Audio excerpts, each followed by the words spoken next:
Selamat pagi Bu. Selamat pagi. Mohon waktunya sebentar ya Bu ya. Ini dari kemarin saya ini mencari Bu Dian. Iya. Keperluan saya di sini ingin melaksanakan wawancara. Kebetulan saya itu mendapat tugas dari mahasiswa PPG dalam jabatan kategori 1 gelombang 2 tahun 2022.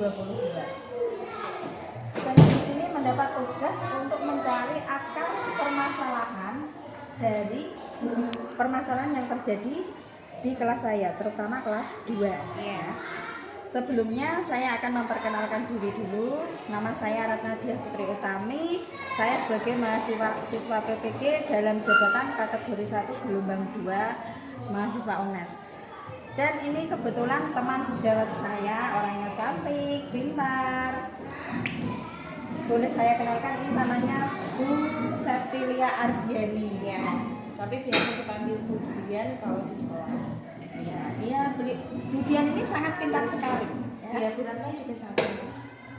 Sebelumnya Bu, maaf untuk ini ya, untuk masalah yang saya hadapi ini, yang pertama, menurut Bu Dian, apa yang menyebabkan guru itu mengajar tidak menggunakan pembelajaran yang tepat? Iya. Menurut panjenengan apa? Guru mengajar tidak menggunakan pembelajaran yang tepat. Media mungkin ya. Media pembelajaran yang tepat. Ya. Media. Mungkin ini dikarenakan guru tersebut tidak ada waktu untuk merancang RPP. Oh iya. Iya, RPP atau media. Jadi kan sebelum mengajar kita pasti sebagai guru harus merancang RPP terlebih dahulu. Kalau sudah merancang RPP, otomatis kita menyiapkan medianya. Jika guru itu tidak menggunakan media yang tepat, bisa jadi guru itu sebelumnya tidak merancang RPP-nya. Oh, gitu seperti ya, Bu. itu. Berarti Bisa juga gurunya kurang menguasai IT. Iya. Berarti guru itu tidak menuangkan isi RPP-nya dengan baik, terus Ya. guru itu tidak bisa menguasai IT gitu dengan ya. baik. Bisa Iya. juga karena kurang pengalaman ya. Jadi dari RPP sebelumnya tidak dievaluasi, tidak diperbarui kembali. Jadi digunakan ke tahun depannya yang dengan karakter anak yang sudah berbeda seperti itu. Ya, baik Ibu. Untuk yang kedua, Bu Dian, Ya. menurut Bu Dian, faktor apa yang memengaruhi anak itu ketika di lingkungan rumah itu Ya. tidak mau membaca, bahkan anak-anak itu tidak pernah belajar? Oh iya, Itu apa faktornya? ini tidak mau membaca Iya. di rumah. Iya. Baik, mungkin karena faktor lingkungan. Ya, kalau di rumah itu kan anak-anak sudah terganggu dengan berbagai macam hal seperti keluarganya, mungkin lingkungan temannya, diajak bermain, sehingga tidak ada waktu untuk belajar. Mungkin juga orang tuanya tidak mengingatkan untuk belajar. Membaca kan ya ini? Iya. Iya. Mungkin cenderung ini lebih tertarik dengan hal lain seperti bermain game online, terus nonton TV dengan teman-temannya, seperti itu. Baik, Bu, untuk pertanyaan yang selanjutnya, ini pertanyaannya bina, ini ada 8. Iya. Ini yang ketiga. Ya.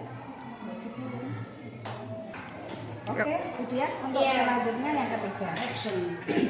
Menurut Bu Dian, faktor apa yang memengaruhi peserta didik itu tidak bisa, terutama kelas 2 itu tidak bisa membaca pada saat kalimat yang panjang itu, anak-anak kurang memahami kata yang sudah dituangkan dalam bentuk kalimat. Itu menurut itu faktornya apa yang memengaruhi? Ya. Ini anaknya tidak bisa membaca. Iya, banyak dari kelas 2 itu Sama yang sekali. tapi anak tersebut bisa menulis, cuma dia tidak bisa membaca Dengan lancar ya. Selama pembelajaran. Iya. Ya. Mungkin faktor pertama, anak ini memang belum menguasai abjad, belum hafal abjad, Iya. sehingga belum lancar membacanya. Kemudian yang kedua, mungkin dari faktor orang tuanya tidak mendampingi anaknya ketika belajar, tidak melihat perkembangan anaknya, apakah sudah bisa membaca atau belum. Bisa juga dari gurunya, kalau dari gurunya itu mungkin pembelajarannya kurang efektif ya, media yang digunakan itu kurang kurang variatif seperti itu. Karena kalau kelas rendah itu kan memang masih harus menggunakan media yang real atau nyata, konkret ya, betul. Oke, untuk selanjutnya kemudian Ya. menurut Ibu, faktor apakah yang memengaruhi peserta didik itu tidak bisa menjumlahkan bilangan ratusan, puluhan sampai ratusan itu dengan teknik menyimpan? Itu anak-anak di kelas 2 itu banyak, Bu. Misalnya contohnya 6 ditambah 7 gitu. 13. Hasil 13 tersebut, anak tersebut itu ditulis 13, langsung 13 tanpa disimpan. Ya. Sudah dijelaskan berkali-kali, anak tersebut masih belum paham. Menurut Ibu itu faktor yang memengaruhi apa? Ya, baik. Mungkin salah satu faktornya bisa dari anaknya sendiri kurang memperhatikan ketika guru sedang menyampaikan materi. Bisa juga dengan media yang digunakan gurunya kurang inovatif, kurang nyata seperti itu. Bisa juga karena keterbatasan waktu, ya. Karena saya sendiri pun juga mengalami untuk menyampaikan materi ini kan memang harus berulang-ulang karena ini kan apalagi kelas 2 iya, tema gitu ya. iya, untuk jam matematika itu memang untuk kurikulum 2013 kan hanya sedikit waktunya. Berbeda dengan yang jam tema. Sehingga kita dituntut untuk menyelesaikan kurikulum matematikanya, tapi waktunya kita terbatas seperti itu. Ya. Jadi untuk menjelaskan materinya mungkin kurang. Iya, betul. Oke, Bu, untuk pertanyaan selanjutnya, faktor apakah yang memengaruhi peserta didik tidak bisa membaca lambang bilangan pada ratusan sampai ribuan? Misalnya 0 di tengah atau angka berapa di angka 3 itu di tengah. Anak itu tidak bisa membaca nilai tempat pada angka tersebut. Iya, ini nilai tempat ratusan. Iya, ratusan sampai ribuan. Kalau kelas rendah itu paling sampai ribuan ya. Ribuan. Iya. Ini saya juga mengalami. Memang ini agak dilema ya.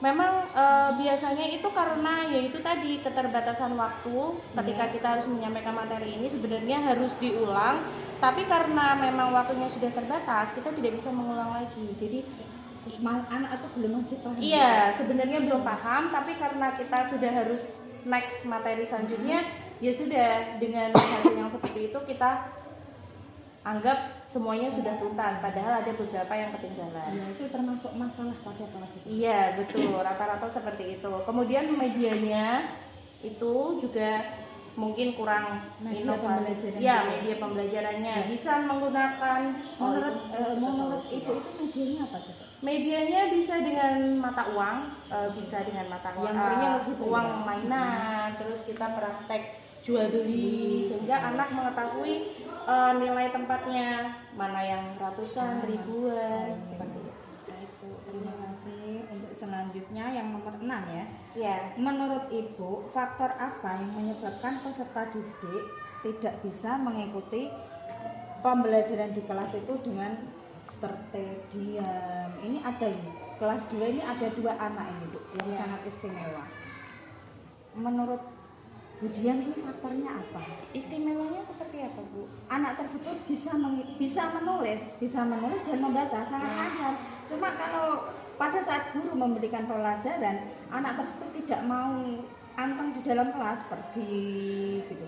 Terus anak tersebut ngobrol, berdiskusi sendiri dengan temannya. Ya, tapi untuk tugasnya apakah selesai? Kadang dikerjakan, kadang juga tidak. Tapi anak tersebut sebenarnya bisa. Gitu. Jadi hanya mungkin gaya belajarnya ya. Jadi gaya apa itu namanya? Iya, gaya belajar. Gaya belajar anak kan berbeda-beda. Ada yang dia bisa membaca dengan belajar dengan mendengar, melihat. Ada juga yang tidak bisa fokus dengan melihat dan mendengar, dia harus praktek kinestetik. Begitu. Mungkin dia salah satunya. Anak ini anak yang aktif, terlalu aktif gitu ya. Iya, jadi kita harus lebih memahami karakternya, bagaimana dia belajarnya, apakah cenderung ke kinestetik atau audio atau visual. Ini untuk pertanyaan yang selanjutnya itu menyambung dari pertanyaan 7 sampai 8 itu menyambung, Bu. Menurut Bu Dian, faktor apa yang menyebabkan guru itu belum dapat membedakan karakteristik anak itu di kelas itu kan berbeda-beda. Jadi keinginan anak itu ada, Bu, ini nggak usah nulis banyak-banyak. Bu, aku mau yang seperti ini lah. Untuk menghadapi seperti itu, apa faktornya itu untuk permasalahan tersebut itu bagaimana, Bu? Ini kalau guru menghadapi karakter anak yang berbeda-beda. Iya. Disebabkan karena apa? Nah ya, penyebab dari guru itu tidak bisa. Tidak bisa memfasilitasi anak Iya, begitu ya. iya. Baik, mungkin salah satunya adalah kurangnya pendekatan guru terhadap anak, gitu. Kurang gitu Kita ya. kurang care atau Oh, memberikan gitu ya. perhatian kepada anak-anak, apa yang anak butuhkan, apa yang harus saya berikan kepada anak, mungkin begitu. Iya. Kemudian mungkin dari faktor lingkungan juga bisa, lingkungan kelasnya kurang menarik, kurang kondusif, sehingga anak kurang berminat untuk mengikuti pembelajaran. Iya. Ini yang terakhir bisa ditanyakan, Bu. Menurut Ibu, faktor apa yang menyebabkan hubungan sekolah dengan siswa itu, terutama orang tua, Bu, dengan Iya. sekolah itu kurang? Menurut saya itu kurang. Itu faktor penyebabnya itu apa? Hubungan orang tua dengan Sekolah. Sekolah. Ya, sekolah itu kurang. Jadi Kurang. untuk kita itu mau memberikan itu tentang perkembangan anak, Iya. itu kan kita kurang. Itu faktor apa? faktornya mungkin ya dari komunikasi antara orang tua, siswa dan juga gurunya. Mungkin kalau dari siswanya misalnya ada tugas, kita tidak menyampaikan kepada orang tuanya. Orang tuanya terlalu sibuk Iya. sehingga tidak mempedulikan anaknya. Nah, kebetulan di sini itu banyak yang orang tuanya itu berdagang. Iya, Pada nah, malam hari. betul. Jadi itu bisa menjadi faktor yang utama. Begitu ya. Iya. Orang tua itu terlalu sibuk dengan urusannya sehingga tidak bisa melakukan komunikasi dengan pihak sekolah. Iya, dengan Perkembangan anaknya anak, juga ya. kadang. Saya pun juga begitu. Jadi sering Kadang kadang kemudian juga kurang komunikasi dengan siswanya dengan orang Oh, tuanya. Ya, jadi sering saya berikan PR tapi anaknya tidak mengerjakan. Ya, mungkin karena tidak ada bimbingan dari orang tuanya. Baik, Bu Dian, atas waktu yang diberikan saya ucapkan banyak terima kasih. Sama. Bu Dian bisa melanjutkan aktivitas kembali, Bu. Iya.